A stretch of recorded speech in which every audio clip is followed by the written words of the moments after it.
before you started working with us? I was actively interviewing. It was not that I was looking. I was attracting a lot of views on LinkedIn and I was getting solicited. And I went through a few interviews and all of them I was clearing really well, right until the last moment. The last one I had to make a presentation. I don't think I did a good job of presentation 2 times. 2 different companies, and they were ready to bend all kinds of rules for me. So that did not happen. These were the major ones that I wasn't clearing it in the last moment. Right up till then, I was there. Well, the business stakeholder, they were trying to speak to me and they were very, very impressed and they were trying to have a conversation and I was freezing. I was just answering questions and I was shutting off. And they were like perplexed. They wanted to have that leadership conversation. And I had those conversations with the hiring manager who was the CHRO, and she was like, I need you on board right now. And then when I was having that conversation with the business stakeholder, it was like, I was just doing a ping pong and they didn't want that. They wanted a full-fledged engagement. And they were trying to elicit me out. And I think I didn't do a good job there of having that conversation. And so at what point did you say, I need help? I'm doing all the interviews well. But then when I was deep diving into my interviews and I was analyzing them, that's where I found out that I am not coming across as a thought leader while I have a ton of experience. In fact, one of the closing calls that the CHRO said, she said, you're amazing when you're talking to me. You're amazing. I want you on my team yesterday.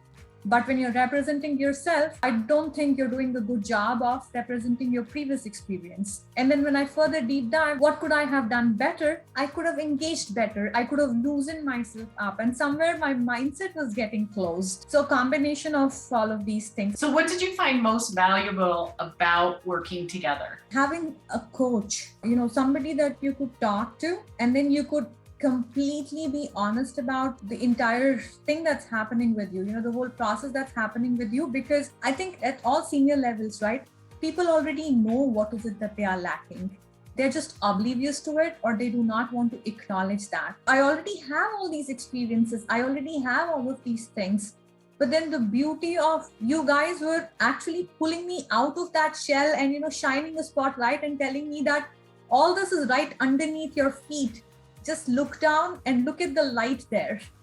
So that part was, and I'm being a little philosophical over here, Diane, but then that's exactly how I feel about this, because I had those experiences.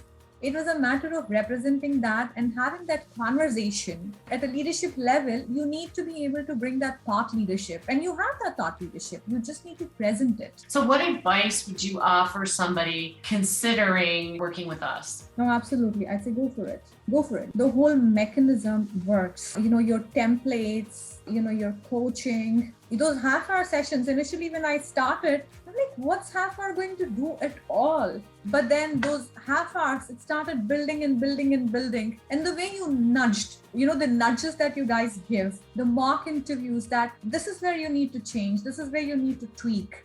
You're too long-winded. You're too lengthy. You're too wordy. You're too verbose. Cut it down. If anything, I would say the first step I would say is, for anybody, is to do a self-diagnostic with you in terms of an interview. And then you will be able to exactly pinpoint. My first coaching call was with Tim. And then Tim said, how can I help you? And I'm thinking, if I knew how could you help me, why would I be here? But then right in that call, he was able to give me tips. First thing that started was with, tell me what exactly are you looking for? I'm like, I would never have asked that in any of my interviews. What exactly are you looking for? And then as the wheel started to spin, I realized that's what a consultant would ask. The approach that you need to take is to ask them. The approach is, how can I help you guys? The mindset that a candidate goes in is basically something else. You guys change that entire mindset. That I would say is very, very helpful. Having that self-diagnostic and trusting the process. The process works.